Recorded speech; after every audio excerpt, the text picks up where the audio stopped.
Assalamualaikum warahmatullahi wabarakatuh. Baiklah, pada hari ini saya akan mencoba menyampaikan, tentang materi, hipertensi pada lansia. Baiklah, sebelumnya perkenalkan dulu, saya Vivi Suti Adismalinda dengan nomor NIM 2011216004. Saya dari mahasiswa FKM UNAN. Baiklah, tidak memperpanjang lagi, saya akan menjelaskan bagaimana, apa itu hipertensi pada lansia, bagaimana tanda dan gejalanya, dan upaya pencegahannya.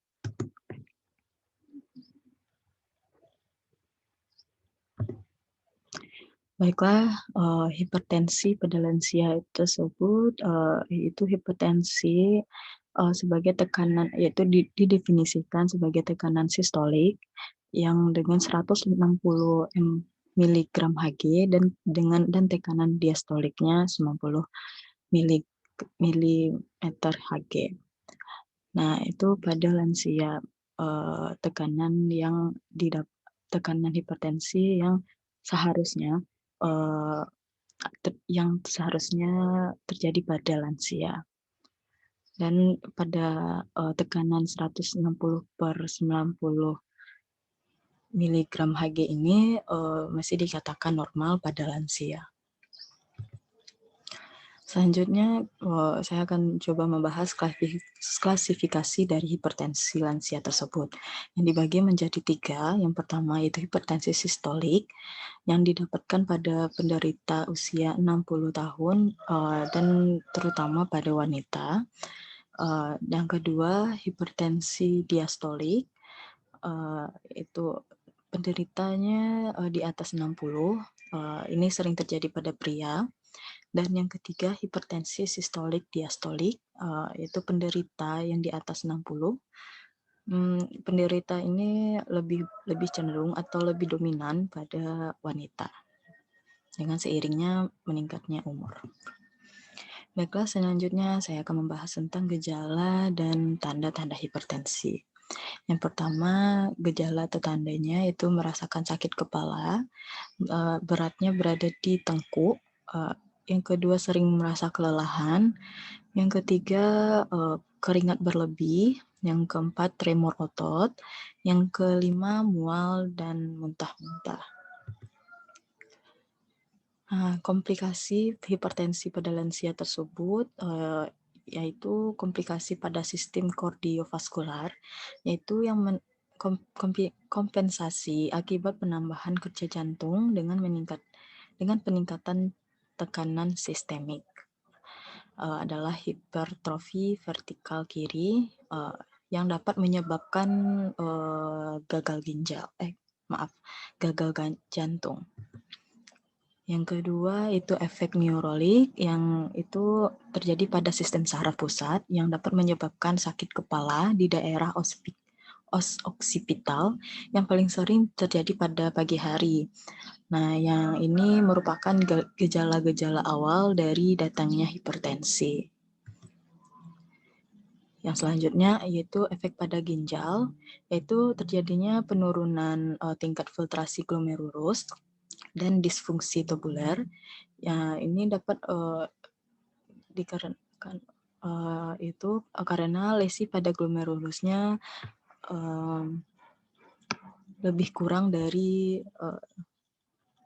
penurunan lesi pada glomerulus. Nah, ini 10% kematiannya disebabkan oleh hipertensi akibat gagal ginjal.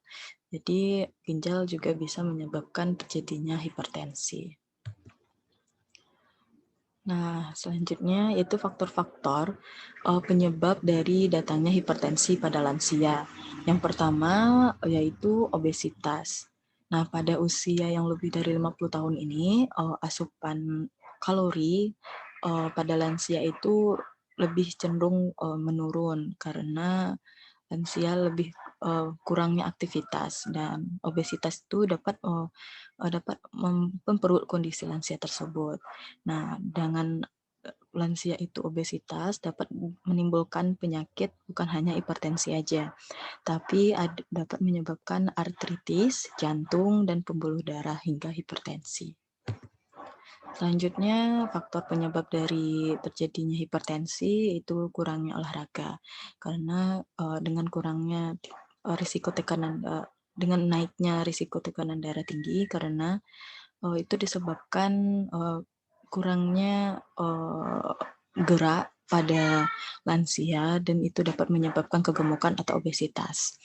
Nah, yang ketiga, kebiasaan merokok. Nah, pada lansia masih sering kita temui lansia-lansia masih merokok dan itu dapat menyebabkan peningginya tekanan darah dan perokok juga dapat dan itu juga berhubungan dengan meningkatnya hipertensi, maklina, dan risiko terjadinya stenosis arteri yang mengalami arteriosklerosis. Yang keempat, mengkonsumsi garam yang berlebih.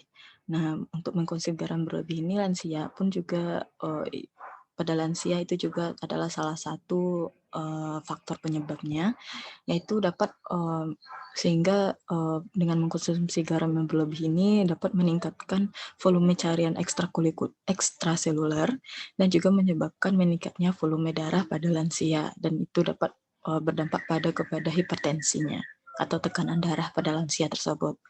Yang kelima, meminum alkohol dan meminum kopi sama halnya dengan kebiasaan merokok. Dapat juga meningkatkan tekanan darah tinggi.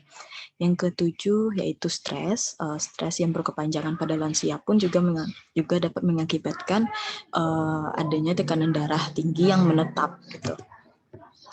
Nah, untuk pencegahnya hipertensi pada lansia, kita juga bisa mengatur atau mengurangi asupan garamnya dengan menghilangkan retensi garam atau air dalam jaringan tubuh dan menurunkan tekanan darah pada penderita hipertensi tersebut dengan caranya dengan cukup mengkonsumsi banyaknya protein, mineral, dan vitamin. Nah, bisa juga dengan puasa garam, tapi puasa garam itu untuk penderita penderita yang hipertensi berat gitu, yang tidak terlalu parah gitu pada tekanan darahnya. Nah, untuk puasanya juga kita bisa memberikan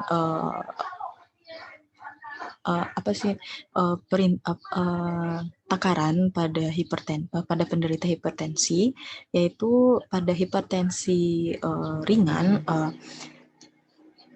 dalam satu hari cukup 4 gram dan pada penderita hipertensi yang berat cukup 2 gram per harinya untuk asupan garamnya. Yang selanjutnya, cara pencegahannya selanjutnya itu dengan memperbanyak asupan serat. Dengan mengkonsumsinya lebih banyak serat atau makanan rumahan yang mengandung banyak serat, itu dapat mempelancar buang air besar dan menahan sebagian asupan natrium dengan banyak mengkonsumsi buah dan sayuran. Nah, yang selanjutnya itu ya pencegahan kita itu menghentikan kebiasaan buruk seperti kebiasaan merokok, kebiasaan kopi, dan kebiasaan alkohol. Dan itu dapat mengurangi kerja jantung sehingga jantung dapat bekerja dengan baik. Nah, dengan menghentikan kebiasaan buruk tersebut, kita juga bisa meringankan atau menurunkan tekanan darah tinggi kita. Sekian dan terima kasih. Mungkin hanya itu yang bisa saya sampaikan pada hari ini. Baiklah, bila ada salah kata atau perbuatan, saya mohon maaf. Saya akhiri dengan wassalamualaikum warahmatullahi wabarakatuh.